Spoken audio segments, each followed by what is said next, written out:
Hi, welcome back to Redesigning Health and Home. Today I'm so delighted and honored to bring you a special guest episode. I had the pleasure of sitting down with identical twin sisters, Kristie Bray Larson and Kellie Bray, the authors of Quiet Please, How Silent Retreats Give You So Much to Talk About. Kristie and Kellie have built their careers in relationship-driven work where communication and connection are at the heart of everything they do. They're known for their love of conversation, so it surprised even them when they started attending silent retreats. What they discovered is that intentional quiet didn't pull them away from life. It actually deepened their clarity, strengthened their relationships, and helped them show up with greater presence in everyday moments. Even after our conversation, I was left with so many more questions, which I think is a sign of how powerful their insights are. In this episode, we explore what silence can teach us, how it quiets the mental noise, and why it might be one of the most valuable things we can give ourselves in our busy lives. I hope you enjoy listening as much as I enjoyed talking with them. So without further ado, here is my conversation with Kristie and Kellie.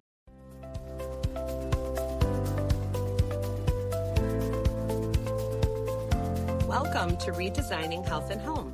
I'm Meg. And I'm Carrie.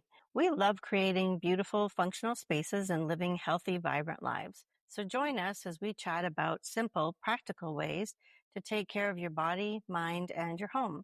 Whether it's fitness tips, home decor ideas, or navigating those big life moments, we're here to share what works for us and what doesn't, with some encouragement along the way. Let's redesign this life together, one step, one room, and one habit at a time. Hi, Redesigning Health and Home community. Carrie and I are so honored to welcome Kellie Bray and Kristie Bray Larson of the book Quiet Please, How Silent Retreats Give You So Much to Talk About. Welcome, Kristie and Kellie. We're so excited to have you here. Hi, Meg. Hi, Carrie. Thank you so much for having us. Yes, thank you for the invitation. We're really happy to be with you and your listeners. Well, we are excited to have you. Now, as I know, you are identical twin sisters that live miles and miles and miles apart, but you talk all the time. You are known as extroverts. Tell us a little bit about your relationship. Sure. Well, like you said, Meg, we are identical twins. And although we're from Northwest Missouri originally, I still live close by. I'm in Kansas City. Kellie's in the Washington, D.C. area and has been for almost 28 years, which is a little wild to think about, but we talk all the time. We FaceTime. We get to visit each other a lot. Even though we're very far apart, we communicate all the time. And really that's how we process life, is to talk through it with each other. And it's such a blessing for us to have each other. So people laugh when they say, you guys went on a silent retreat. How in the world did that happen? Because we love people, we love each other, and we get a lot of energy from being around people. Wonderful. How about you, Kellie? Well, I couldn't agree more. I think in the book we say something like we share big laughs and big hugs, and I think that's how people know us, as very outgoing, and like Kristie said, just getting our energy from other people and the conversations that we have, and getting to know others and their experiences and have great conversations. That's a lot of what fuels us. So yeah, a lot of question and curiosity when we tell people that we willingly and actively go multiple years to go be quiet for 3 days.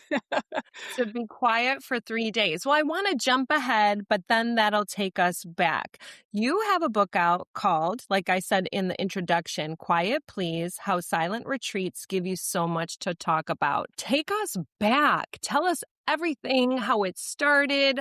What brought you to silent retreats? Well, Meg, it was a really interesting time. If you go back in the spring of 2021, Kellie and I was turning 45, very much in midlife, probably mid to late-ish career.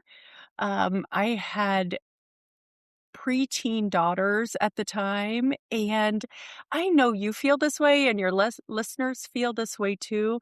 There's a lot of things that pull at us. in life. And it was work and career and family and expectations and a lot of what is next? And in that mid-career, midlife space of like, I don't want a midlife breakdown. I want a midlife breakthrough. And so Kellie and I talk about that all the time. What would a midlife breakthrough look like? And we said, let's go on retreat. That was kind of a goal of the year, a multi-day retreat. We chose a religious retreat. Kellie, like most of us, just Googled retreats. She was actually looking for one in Rome. The Google search gave us the 10 best places to go in the United States. And we landed on Our Lady of the Oaks in Grand Coteau, Louisiana. And so we found the date and the time that worked for us. And oh, by the way, it's a silent retreat. That we hadn't bargained for. We did not go searching for a silent retreat. We found a retreat that was silent. And it was kind of fun because we said, why not? Let's give it a try. And we are totally hooked. We love our silent retreats now. It's a wonderful time to get away. And like I said, I'm in Kansas City. She's in Washington, D.C. Louisiana is far away from home for both of us. So we really do just leave things behind and go focus on being quiet. That is fantastic. And I looked on your website, thequietpleasecollection.com, and I saw a few pictures on there of your retreat place, the rocking chairs. And I know in your book you talk about it's just a really simple, beautiful room that was peaceful and you could have a screen door open. I dove right into it and I felt really just relaxed reading your book. And I love how I'm going back and forth about your first experience to then you writing the book, but it's a reflective journal. So obviously you both got so much out of this retreat that how many years now are you going? This this past year when we went in December of 2025, it was our 5th retreat. So we started in 2021. And like Kristie said, we were hooked. And part of the challenge the first year with the silence were so many people saying, I don't believe it. I don't think you two can do it. And we were like, we are going to do it. We didn't speak at all. And I think because of that, we got so even more out of it, because of that quietness and stillness even between each other. So now we have completed our 5th retreat. It's so fun to be there with other friends now who have become friends because they attend the same week. And one woman she celebrated her 51st silent retreat in December, which was incredible. So yes, we have found that space to be really peaceful and welcoming for us and have really enjoyed being there for the 5 years we have. And I don't know that we have 46 more in us, but I hope we have many, many more. Obviously, it's a very special time for you two together, but also individually. So before I get into more of your book, because I do want to dive into it, can you walk us through the retreat itself, whether it's a 1 day, 2 day, 3 day, or multiple days? Can you tell us a little bit about what someone would expect in a silent retreat? We attend a religious 3-day retreat, and it's just for women. They have others just for men or for married couples, veterans, things like that. We have chosen the women's 3-day silent retreat, and we begin each day with prayer and breakfast. We have conferences, what they call conferences, each day throughout the day, which are about 30 minutes. And those are led by a priest or a spiritual director, whoever's leading the retreat. And it usually follows a theme. And so we'll have a conference where we gather together all of the conference attendees, the retreatants. We are quiet, but our spiritual director takes us through content and usually gives questions for consideration and reflection that then when you go into your time of silence in the morning or later in the afternoon and evening, you can reflect on that and write, journal, sit in the rocking chair and rock for a while. Of course, we have our meals throughout the day. And because it's a Catholic retreat, we do have Mass every day. We have time for a rosary or Stations of the Cross, depending on the day. So there is programming. You're not just left to your own devices. But I do remember our first retreat, our spiritual director said, if the Holy Spirit is guiding you to take a very long afternoon nap, then you go take a very long afternoon nap. So you do have freedom, but there is some programming for people who like to follow the rules like Kellie and I and want some direction and some guidance. It really is very helpful. Now, if others choose to do either different lengths of retreat or maybe non-spiritual retreats, I spoke to a friend once and she was like, we couldn't even read. We had to be very present in where we were. And I don't know, I might try that sometime just for a challenge, but that's how our conferences have gone. Kellie, do you have anything you'd like to add? Yeah, I think that the blocks of free time have been both freeing and very, at first, very confusing. What am I supposed to do with all of this free time? Because, like you said, our rooms are simple. It's like being in a hotel room in that you're not at home. You don't have all the stuff around. You're not doing laundry. You don't have to run errands. No one needs anything from you. They don't lock up your phones or laptops. I think that freedom comes with a lot of questions too. What am I supposed to do with all of this time? So I like the structure. I like the content with some of the conversation because each year it has, with each different spiritual director, they come at this with a different perspective and a different theme, like Kristie said.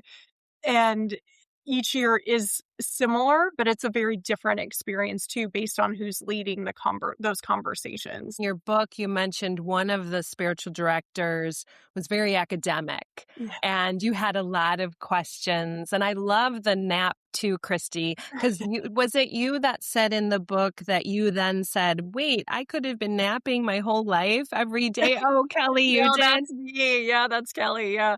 I've really embraced naps more since those retreats. Right. They're wonderful. They're wonderful. Well, I like that walkthrough of the retreat that you've been going on, but you're saying that there's a lot of different retreats people can find that might follow a different protocol. Absolutely. It really has been interesting since we've gone on silent retreats to look out and just see, for me in the Kansas City area, what are other silent retreat offerings here? And Kellie, her first silent retreat was a half day at her church. And so sometimes people are like, I could never do 3 days. Getting away for that long just seems like too much. Well, that's okay. There's other offerings like a half day retreat or maybe even just getting away on your own and guiding yourself through what you would like to do and just be in silence for a while. So you don't have to start grand. You just have to start. I think that's what's been so interesting about conversations with people as well, and why we wrote the book in a reflective journal format, because maybe it is, like we say, turning off the radio or a podcast when you're driving and you just take a drive to work or home from work and have some time to process in the quiet. I think it's no surprise that people say, oh, that bright idea came to me in the shower. Probably because you were quiet then and you slowed down for just a minute, and all of a sudden things really open up. Beautiful. Now, Mary and I often say we can't pour from an empty cup. And I know as women, sometimes we feel, and this was in your book, you said at the beginning, was it selfish to go? Because you're taking time maybe away from your family or your outside responsibilities. But then you had a beautiful priest or pastor that said, this is actually going to fuel you to show up better in your life. So tell me a little bit about that. If someone's saying, I can't take 3-4 days out of my responsibilities outside of my life, why would you say this is actually going to better your personal relationships or better your relationship with God, or anything you'd like to share with us? Yeah, I love that. No, that happened with me. I'm married and I have 2 daughters, as I mentioned before, and preteen, any age children, but preteen girls, I thought, "Oh, I just don't wanna leave for this long. I'm missing sporting events. I'm not there to help my husband," and he was very supportive of me going, and so I always had a champion in him, knowing that this is important, but there is still some guilt with, like, this is an expense. It's a financial expense to go. It's a time expense. But I do come back a better version of myself, just like Father Anthony said. He said, "You can't pour from an empty cup." And he also said, showing that you are invested in your faith and that you want to build that and strengthen your faith and strengthen your relationship with God, and that you want to invest in yourself and self-care. And Meg, I know that's so important to you and Carrie as well, caring for yourself and demonstrating that, especially to your young daughters, that is very important. And what you're doing is worth it. And then I could kind of release that a little bit, release that guilt and really embrace the silence and embrace the time away for what it was and what it could offer. For me, because we go at the beginning of December, I think it's such a beautiful, reflective time anyway for the year, to look back on the year, but also to get ready for the Christmas season and the joy that comes there. Also, the overwhelm and the to-do list is long, especially at the end of the year. But that first year, we talk about it in the book, I have quarterly journals where it's your daily to-dos and your goals, and it's divided out in quarters. So I brought 4 books with me. There's a library there on site with a big table, and I had them all spread out. And of course, Kristie would see me, but we couldn't talk about it. She was just going, "What are you doing?" But I started keeping a list of all of the things that happened that year. Also, the people that I met and the people that I reconnected with. And Meg, that all of those lists were so long. And I thought I would have never taken the time to, as Kristie calls it, audit my year if I didn't take some time away to make that time in that space. And what a awesome reflection that is of being really thankful for what has happened in that year, and also challenges that I hope I have overcome, or at least addressed or faced. I think we go at just the right time of year too. That does sound like a nice time to go. And I want to touch base and want you to really lean into what silence has done for you. So I want to start. I'm going to open your book and I'm going to read just a little bit, a few sentences that you have shared, and then I want you to expand on it. You said, "One friend, however, asked us to pray for her sister who was experiencing a health crisis. Until then, I'd been entirely focused on myself, on what I might learn, questions I wanted to work through, guidance I might receive, etc. Her request jolted me. It widened my perspective, shifting my prayers outward, teaching me to think beyond my own experience." So that leads me to ask, you might have went into this silent retreat experience, or even just the retreat in general, before you knew it was silent, that you thought, I need to learn about myself. But just in that passage in your book, you showed that silence did so much more. Can you tell me what silence really has given to your life, to those around you? Mhm. Thank you for that. Wow, that was a powerful, eye-opening experience for me. And where Kristie maybe felt selfish in time, taking the time away, that jolted me, like I said, in thinking about what I would be thinking of and praying for because I was so self-focused in could I do this? And everybody with their jokes about the two of us not being quiet or whatever it was. I was very focused on myself. And then to think about the whole world out there, even family or friends that would want or need prayers or what they might be going through, and widening who I thought about during the retreat, that it wasn't just about me. It didn't have to just be about me. It was thinking about and praying for what other retreatants are going through that we have no idea. We can talk as a group when we get there on Thursday night. And then we don't talk again until Sunday at noon at lunchtime. That is a very noisy lunch, but you get to know people at both of those times. And sometimes it's been that Sunday afternoon. I know Kristie experienced this once because we sit at the same tables each meal. So we know if anyone's missing. And she didn't know much about the other people at her table until Sunday. And when she learned their backstories, there was so much that they were going through. And everyone comes into it with a different background and a different focus. And thinking about, even if you don't know what that is, really taking some time to appreciate that and pray for them too has been really meaningful. Kellie, that is wonderful. I think you expressed that beautifully, and I want to hear more. Kristie, do you have anything that is adjacent to that or can complement what Kellie just expressed? Sure. It's interesting when you take some time in prayer and just quiet and really sit in that. I'll tell you, it doesn't come quickly.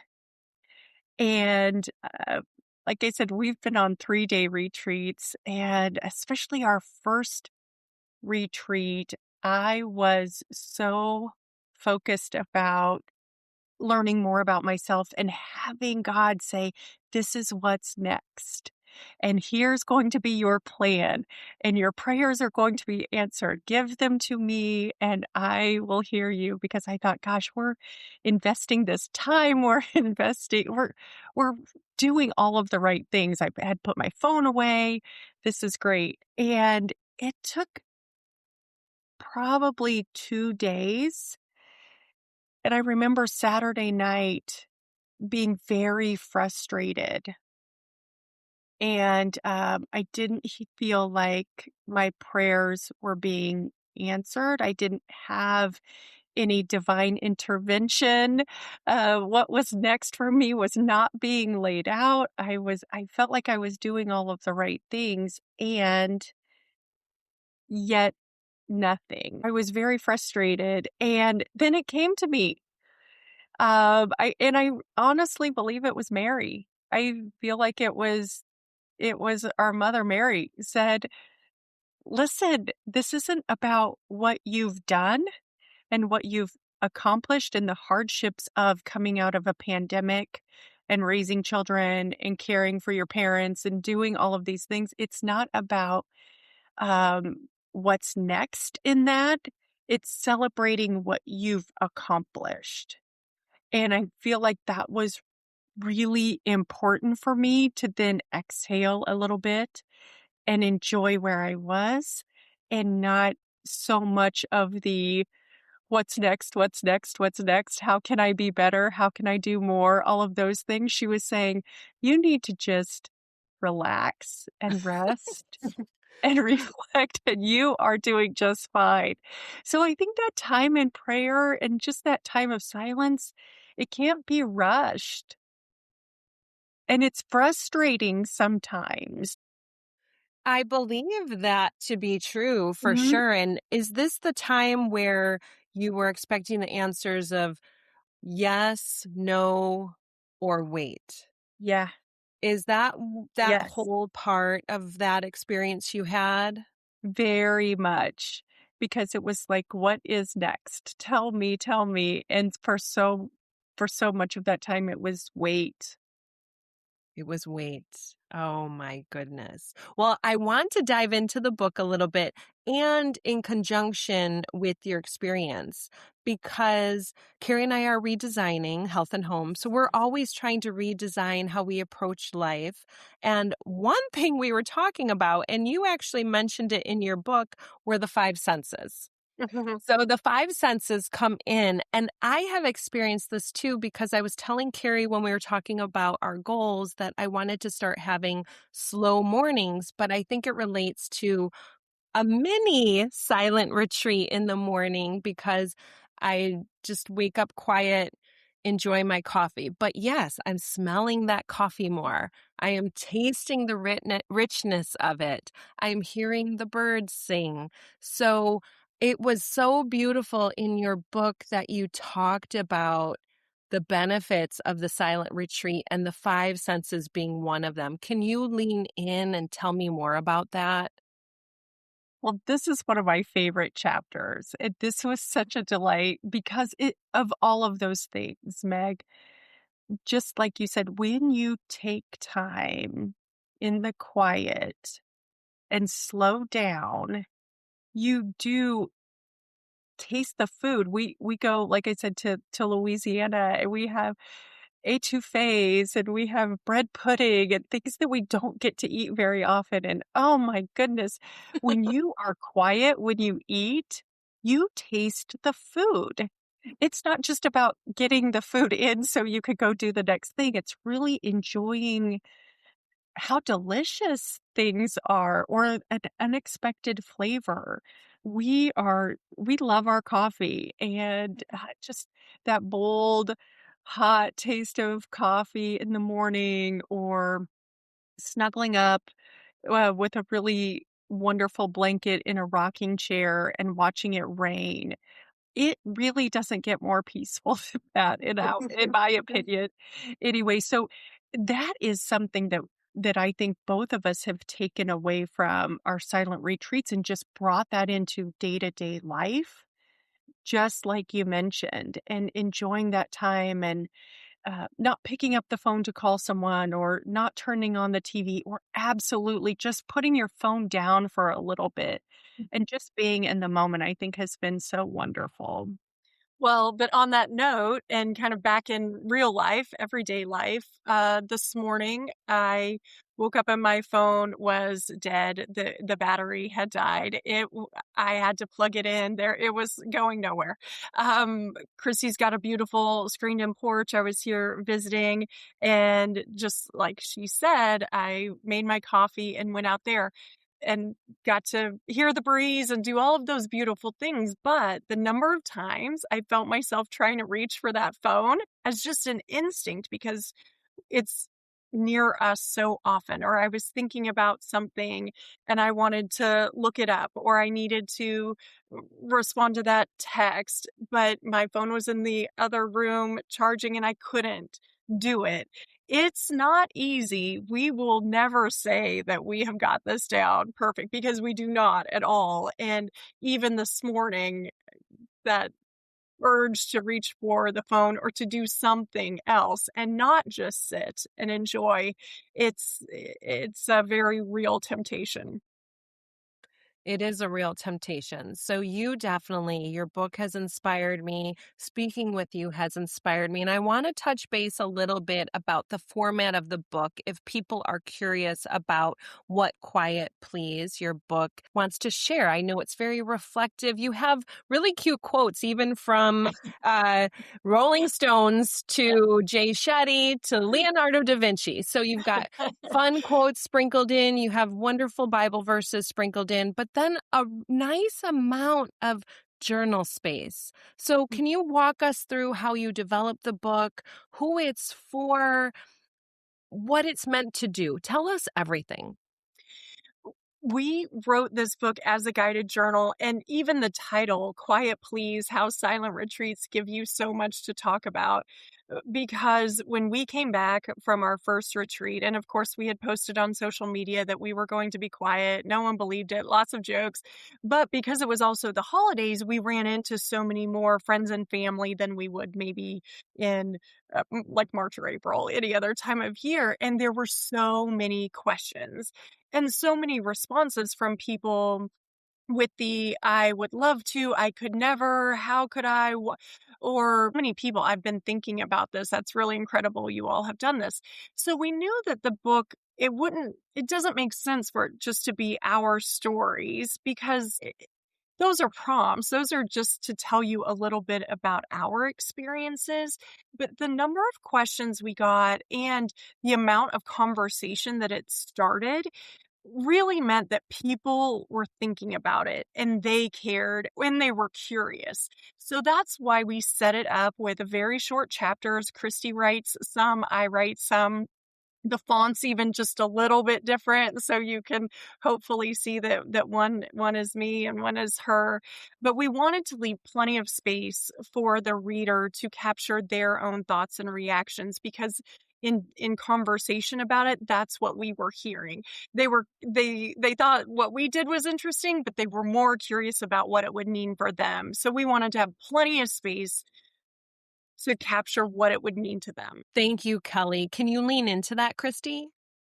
Yes, absolutely. It may feel like the book is very geared towards females, maybe even females in midlife, because that's who we are. But we have talked to so many younger people, so many men who would love to take time in silence. We are extroverts, and we really lean into that in in our approach. However, one of our dearest friends, an introverted male, is saying, "I'm about ready to be an empty nester, and I don't know what to do with all of this quiet time." So I think the book is surprisingly for many different types of people, even though it's written by two identical twins who are extroverts in midlife. So we're really hoping many people can make this their own. And the reflective journal format offers that opportunity. And we do want people just to connect with their faith, whatever that is. And really take that time to rest, reflect, and pray. I also hope, Meg, that no one gets just one copy of the book. I hope someone gets it and then wants to get it for their friend because it gave them so much to talk about. They want to talk with someone else about it as well. That a book club could read it and say, "All right, we tried taking some times in silence. What did that look like for you? Okay, what did it look like for you? Did you like it? Did you not?" It really has given us so much to talk about. We hope that others read it and talk with others about it too. Know at the very end of your book, you tiptoe into some ways people can go silent without experiencing a full retreat, which is so nice. What have you noticed, or what kind of feedback have you gotten if people have said, I went for a walk without any music? Have you gotten some reviews or feedback from that? I did just the other day from a woman, actually our dad's cousin, who read the book, has actually read it a couple of times, and she lives by herself.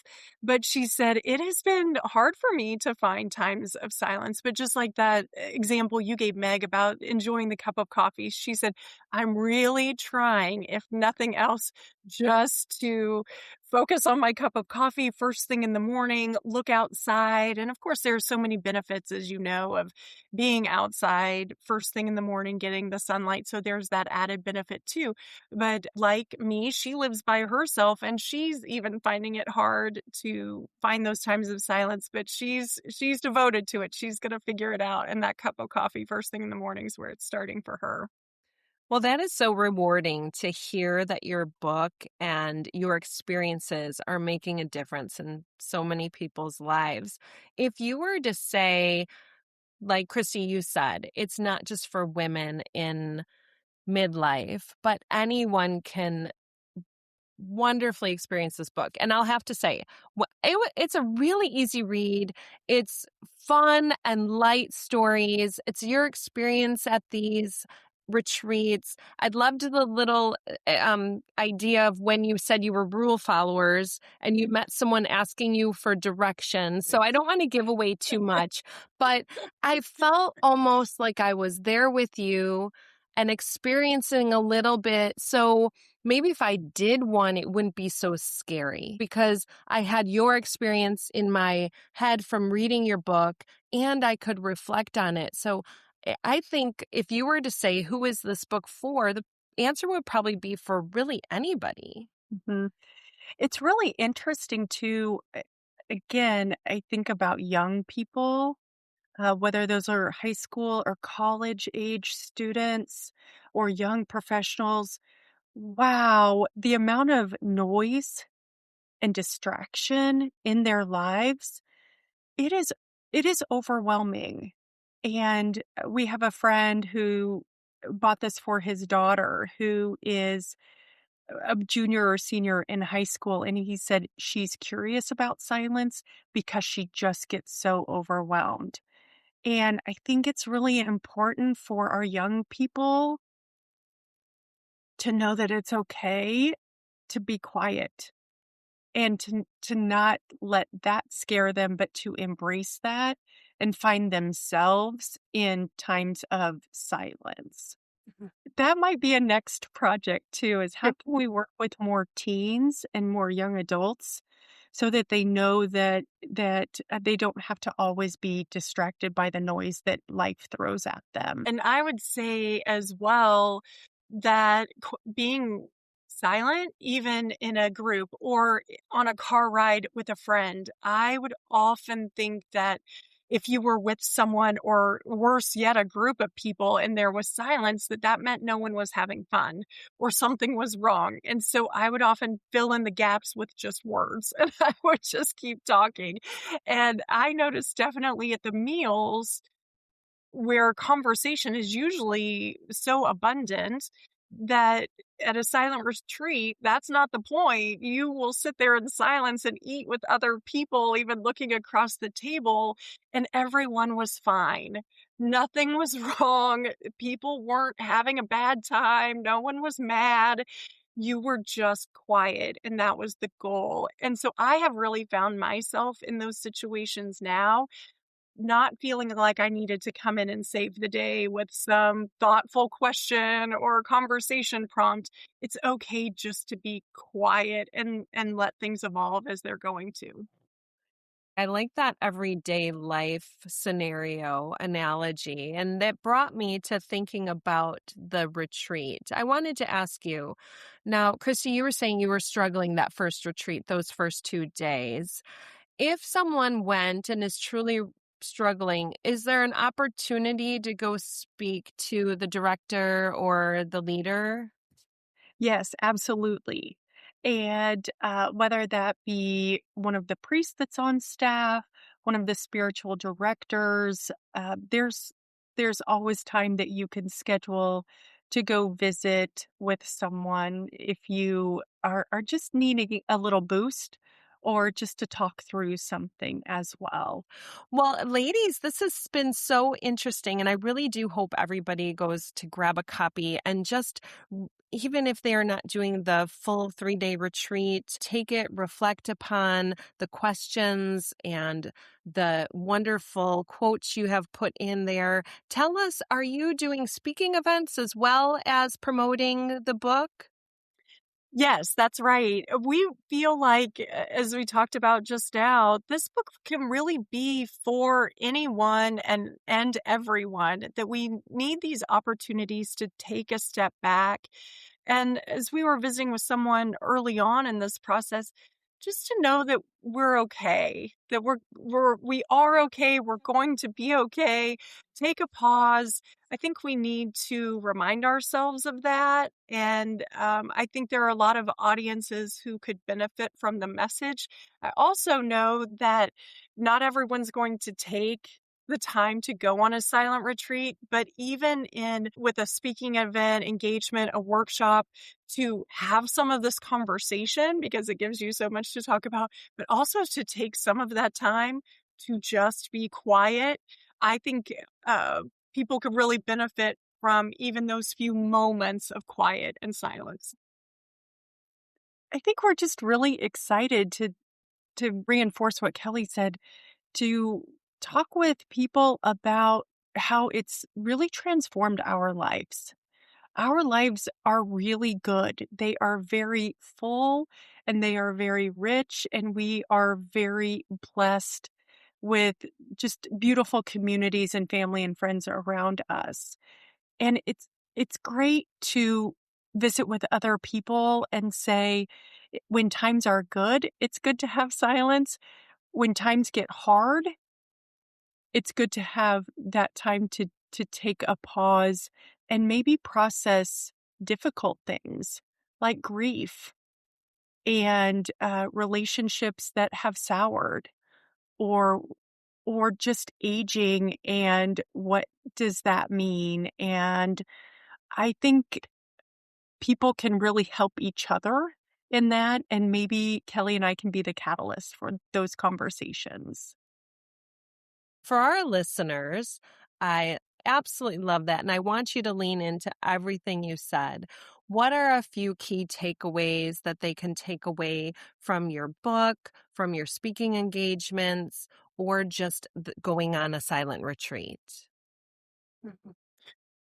The first thing that comes to my mind, Meg, is take the time. Take the time if it's 10 minutes, take the time if it's 3 hours like my first retreat was, or take the time if it's 3 days. Can be and maybe should be a priority in our own health. We go once a year for our annual checkups to the doctor. Let's go once a year to take this time in retreat. It's for the betterment of ourselves as well. Love it. I would say that too. And I think we all need to give ourselves a little permission to pause without the guilt of that. I think that's really, really important, because then we do come back with a renewed appreciation for everyday life and all of the things of those five senses that we get to surround ourselves with. And I think we are really renewed after we get that time of rest. Fantastic. Well, what is one way someone could tiptoe into silence right now if they're listening to this and say, I'm going to log off and just go do this? What are some simple suggestions? Well, the weather's getting nice. Go out and take a walk. The quiet and being outside, there's just nothing better. I would say that too, because we are redesigning every day, and I absolutely love that. Well, tell us, I know I could talk to you ladies forever, but tell our listeners what's next for Kristie and Kellie, and what is next for Quiet Please? We've gotten so many ideas shared with us from some of our first readers. Things like, your next one should be Quiet Please for kids, because of what Kristie said. There are just so few opportunities for young people to have silence. Your next one should be about grief and how silence can really help you process through hard times.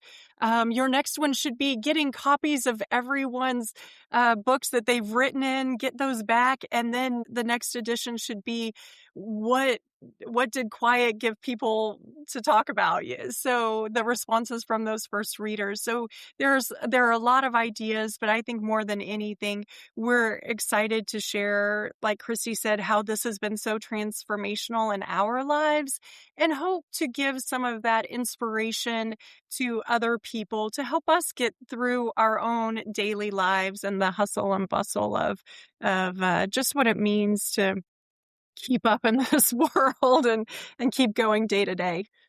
Yes. And we're out and about. We just did a book signing and a conversation in St. Joseph, Missouri, close to our hometown. Next week, later in April, I'm with Kellie in Alexandria, Virginia. So we're hitting the road a little bit, which is really fun and really exciting for us. And we're just excited and incredibly blessed to have this new chapter opening that the two of us get to work together on a project that we're really, really passionate about. And we'll see what happens. Well, that is great. And I think that is a gift. I think you also are giving a gift. You're giving a gift of this conversation. And for people that want to be part of this, where can our listeners, where can our followers find you? Well, I will give Kristie all of the credit because she deserves it. She really took the leadership of creating our website, and that is quietpleasecollection.com.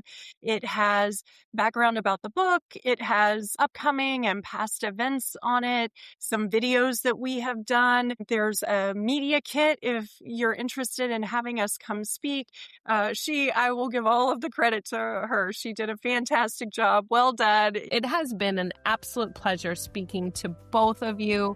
If there is one last thing you want to share with our listeners, what would it be? I would say that silence has so much to say.